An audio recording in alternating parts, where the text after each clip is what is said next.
आज की वीडियो में मैं उन दोस्तों से बात करना चाहता हूं जो अपने कॉलेज के ऑलमोस्ट लास्ट सेमेस्टर में हैं।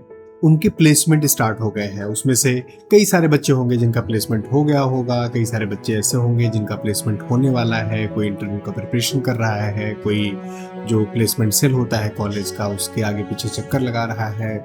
और कुल मिला के उनकी पूरी लाइफ अब पढ़ाई के बजाय इस चीज के इर्द गिर्द घूम रही है कि किस तरीके से मेरा प्लेसमेंट हो जाए, किसी तरीके से मैं एक अच्छी कंपनी में चला जाऊं, अच्छी सैलरी पर चला जाऊं, अच्छा पैकेज चला जाए। हमारी एक ड्रीम कंपनी होती है, हम इस कंपनी में जाना चाहते हैं, हम इस तरीके की जॉब करना चाहते हैं, इस तरीके की लाइफ इमेजिन करते हैं।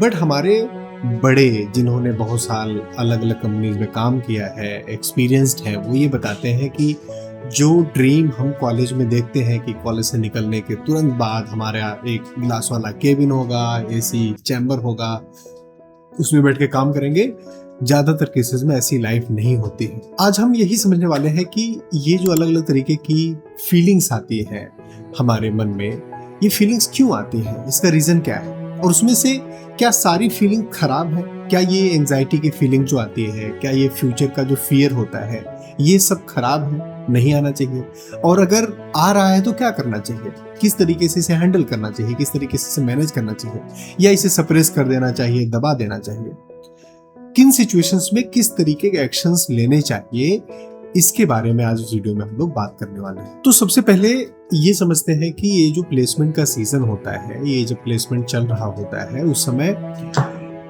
जो टेस्ट होता है ना, वो केवल हमारे मार्क का नहीं होता, हमारे नंबर्स का नहीं होता, हमारी आइडेंटिटी का होता है। हम किस तरीके के स्टूडेंट हैं केवल इसका नहीं होता, बल्कि हम किस तरीके के सिचुएशन में किस तरीके का बिहेव करते हैं इसका भी होता है, राइट। और उस समय केवल एक फीलिंग नहीं आती। अगर आपको लग रहा है कि केवल आपको डर लगता है, केवल स्ट्रेस आता है, नहीं, हमें से ज्यादातर लोगों को लगता है कि केवल स्ट्रेस है मेरे दिमाग में, मैं बहुत ही परेशान हूँ, स्ट्रेस्ड हूँ और बहुत ज़्यादा मुझे प्रिपरेशन करनी है। लेकिन नहीं, कम से कम 5-6 अलग अलग इमोशंस हैं जो आपके दिमाग में आते हैं, और सबसे इंपॉर्टेंट चीज़ है इन इमोशंस को समझना, उसे नेम करना। पहला इमोशन होता है एंजाइटी का।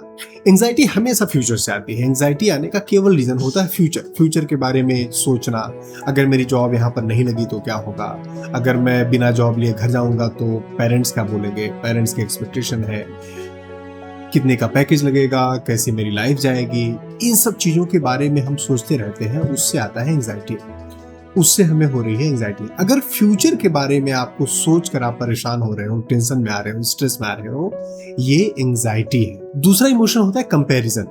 मेरे दोस्त की जॉब लग गई, इससे मुझे प्रॉब्लम नहीं है, बट उस कंपनी में मेरी जॉब नहीं लगी, इससे मुझे प्रॉब्लम है। उतना पैकेज मेरी दोस्त का लग गया, इससे मुझे प्रॉब्लम नहीं है। उतना पैकेज मेरा नहीं लगा, इससे मुझे प्रॉब्लम है। ये जो थॉट प्रोसेस आता है, आपका प्लेसमेंट हुआ होगा या नहीं हुआ होगा अभी के टाइम पे, बट आप जब किसी से कंपेयर करते हैं, वो मुझसे बेटर है, वो इंटरव्यूज क्लियर कर लेता है, उसका लग गया, मेरा क्यों नहीं लगा, ये कंपैरिजन है। तीसरा इमोशन आता है रिजेक्शन पेन। हम जेडी में बैठे, जेडी में नहीं हुआ, अगले राउंड में नाम नहीं आया, या किसी कंपनी में हम बैठने की सोच रहे थे, उसमें हम बैठ नहीं पाए, या इंटरव्यू में फेल हो गए, ये रिजेक्शन का पेन है। अभी आपको एंजाइटी नहीं हो रही है, अभी आपका जो पेन है वो रिजेक्शन का पेन है। इसी तरीके से एक फीलिंग आती है गिल्ट।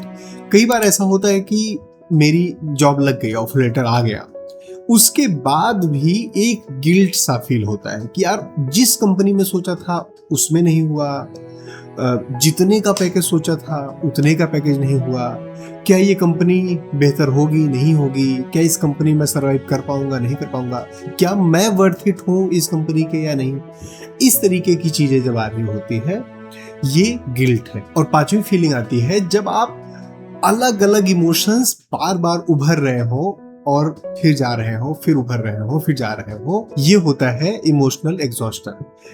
इमोशनली आप एग्जॉस्ट हो गए हो, अलग अलग फीलिंग्स आ रही है, जा रही है, देन एंड देयर। अब समस्या क्या होती है ना कि हम एज एन स्टूडेंट इसको जिस तरीके से हैंडल करते हैं उसमें सबसे ज्यादा प्रॉब्लम है। हम सबसे पहली चीज क्या करते हैं, इमोशन को सप्रेस करते हैं, क्योंकि भाई हमें बताया गया है कि हमें परेशान नहीं होना है, हमें दुखी नहीं होना है, हमें तो बहादुर बन के दिखाना है, हमें ब्रेव बन के दिखाना है, हमें फीलिंग नहीं आ रही है। ये हम करते हैं और हम अपने इमोशन को सप्रेस करते हैं। जब हम अपने इमोशन को अभी सप्रेस करेंगे तो कल को वो विदाउट रीजन एंजाइटी बनेगा। कोई रीजन नहीं होगा, उसके बावजूद एंजाइटी बनेगा। कांस्टेंट कंपैरिजन कर रहे हैं कि इसका हो गया, मेरा नहीं हुआ, है ना। तो अलग अलग तरीके होते हैं इसको हैंडल करने के लिए। चलो सुट्टा मार लेते हैं कभी, है ना, चलो आज दारू पी लेते हैं, अभी कॉलेज, अभी तो 2 दिन बाद बैठना है। ये सारी चीजें हमारे दिमाग में चल रही होती हैं। ये सारे तरीके होते हैं चीजों को हैंडल करने का। या तो हम बहुत ही ब्रेव बन जाते हैं, या तो हम चीजों को फील होने ही नहीं देते। हमें फील हो रहा होता हम दिखाते ही नहीं है, या फिर हम बहुत ही लो हो जाते हैं, लो स्टीम में चले जाते हैं, अपना सेल्फ स्टीम मार देते हैं, कॉन्फिडेंस कम हो कर लेते हैं। इन दोनों में से किसी भी एक स्ट्रीम पे नहीं जाना है। तो फिर क्या करें? फिर ये करना है, कुछ ऐसे टूल्स हैं जिसे यूज करना है इन चीजों को हैंडल करने के लिए। ये जो एंजाइटी है, ये जो कंपैरिजन है, ये जो अलग अलग इमोशंस आ रहे हैं, इसे हैंडल करने के कुछ टूल्स हैं, तरीके हैं। पहला तरीका है नेम द इमोशन। जब आप इमोशन को एक नाम दे देते हैं, आपको पता हो कि आपको एंजाइटी फील हो रही है, स्ट्रेस फील हो रहा है, कंपैरिजन से है, प्रॉब्लम है, रिजेक्शन पेन है, when you name your emotion 50% आपका काम होगा। आधी चीजें आप हैंडल कर ले गए।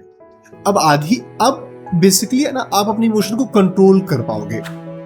Try and do this in any situation. आप परेशान हो, टेंशन में हो, स्ट्रेस में हो, just try to find out that emotion.